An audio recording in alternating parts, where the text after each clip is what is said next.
پر budget پر آ جاؤں. آپ لوگوں نے بجٹ کو بالکل جو ہے وہ کنڈیم کر دیا. آپ لوگوں نے کہا ہے کہ یہ بجٹ جو ہے وہ اعداد کا ہیر پھیر ہے, فجنگ ہوئی ہے, یہ سارا کچھ ہوا ہے. سر اسپیسیفکلی آپ لوگوں نے پوائنٹ آؤٹ کیا ہے کہ یہ چیزیں ہیں جو غلط ہیں؟ جی سب کچھ پوائنٹ آؤٹ کیا ہے, بار بار کیا ہے, آج بھی کیا ہے.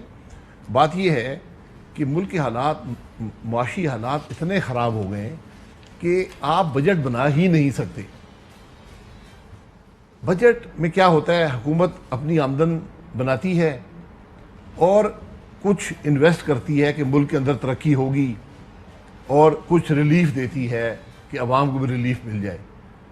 یہ پاکستان کی تاریخ میں پہلا بجٹ ہے جس میں وزیر خزانہ نے ریلیف دینے کی بھی بات نہیں کی کہ ہم کچھ محنت کریں گے کہ ملک میں مہنگائی کم ہو جائے. صرف یہ بات نہیں کی کہ ہم ریلیف دیں گے, یہ بات بھی نہ کر سکے کہ اس سال مہنگائی کنٹرول میں آ جائے گی. یعنی جو کچھ انہوں نے بجٹ کے اندر رکھا ہے وہ عوام پر اضافی بوجھ ہوگا اور آپ کو اور مشکل کا اور مہنگائی کا سامنا کرنا پڑے گا. اس طرح جو میکرو ایشوز ہیں, جو ہدف رکھا گیا بجٹ کا, اس کے اندر اتنی غلطیاں یا اتنی کوتاہیاں یا اتنا جھوٹ ہے کہ وہ پورا نہیں ہو سکتا.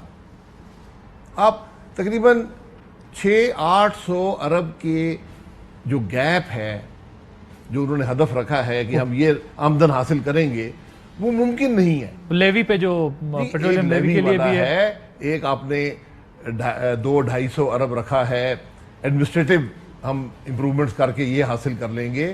پھر آپ نے 100 زیادہ ارب کا رکھا تھا جو ہم یہ ٹیلی فون پر لیں گے, وہ بھی ختم ہو گیا.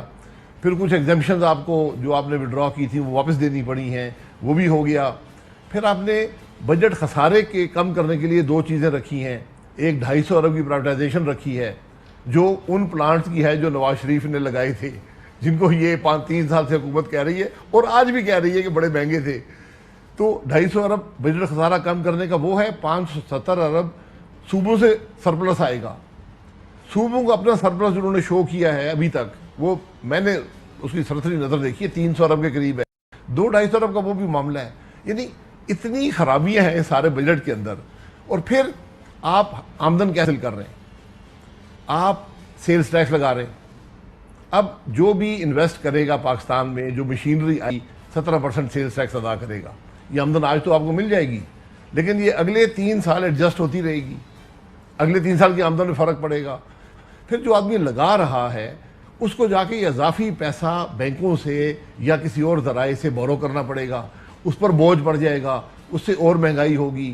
یعنی ایک بڑی عجیب سی کیفیت ہے. 2-3 چیزیں میں آپ کے سامنے رکھ دیتا ہوں, کیونکہ گزشتہ ہفتے میں نے ان کا انٹرویو کیا منسٹر فائنانس کا. انہوں نے کہا دیکھیں آپ جو 200-250 ارب کی آپ بات کریں, اس میں انہوں نے کہا دیکھیں اگر آپ پاسٹ ریکارڈ ابھی ہمارا دیکھیں, ہم نے اپنا ٹیکس بڑھایا ہے, ٹیکس کلیکشن بہتر کی ہے, ہم نے اس میں کچھ امپروومنٹ کی ہے, ہم فردر بھی کریں گے. تو یہ نہیں ہو سکتا کہ ہم نے ایسا کچھ نہیں کیا, آ کر چیک کر لیں کہ ہم نے ٹیکس کلیکشن اپنی بڑھائی ہے. دوسری چیز وہ کہتے ہیں ہم نے سیلریز بڑھا دی, پینشنز بڑھا دی, ہم نے جو ہے وہ کوئی نیا ٹیکس اضافی جو ہے وہ نہیں لگایا کسی کے اوپر. وہ جو آپ بات کریں جو ریونیو کلیکشن کی ہے وہ پاکٹس وہ بھی بتاتے ہیں. مثلا انہوں نے کہا لیوی کی بات کی کہ جی ہم میں نے ان کو کہا کہ آپ 25 روپے تک آپ کو بڑھانی پڑے گی اگر آپ وہ ٹارگٹ اچیو نہیں کرتے جو آپ کو کرنا. انہوں نے کہا جی ڈیفرڈ پیمنٹ پہ سعودیہ سے آئل ملے گا, ایران سے سینکشنز والا معاملہ اگر سافٹ ہوگا تو پھر ہمیں وہاں سے جو ہے وہ اتنا شاید ریٹ نہ بڑھانا پڑے لیوی کے اوپر بھی.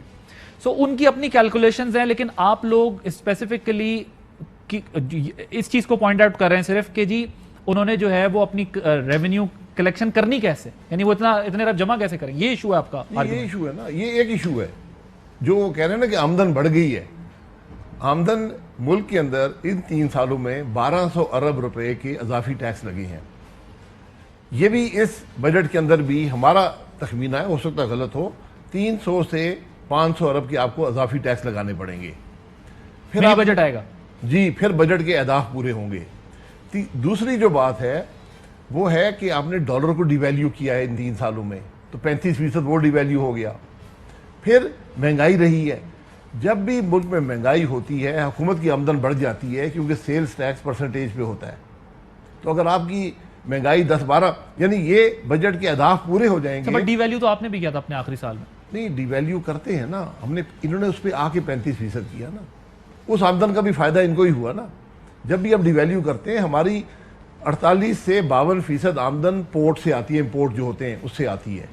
تو اگر ڈالر ڈی ویلیو ہو جائے گا وہ آمدن بڑھ جاتی ہے بغیر کچھ کیے, مہنگائی ہوتی ہے بغیر کچھ کیے آمدن حکومت کی بڑھ جاتی ہے, آپ اضافی ٹیکس لگاتے ہیں.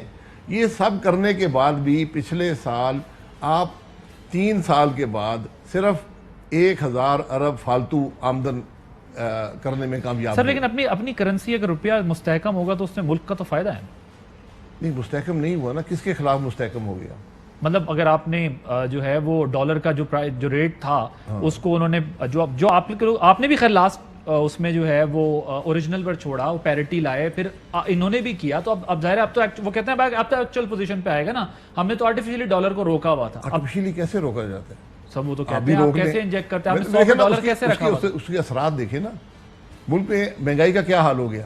ہم ہر چیز امپورٹ کر رہے ہیں, ہم گندم امپورٹ کر رہے ہیں, ہم کاٹن امپورٹ کر رہے ہیں, ہم چینی امپورٹ کر رہے ہیں, ہم پام آئل امپورٹ کر رہے ہیں, ہم پتی امپورٹ کر رہے ہیں, 70% دالیں امپورٹ کر رہے ہیں, ہر چیز مہنگی.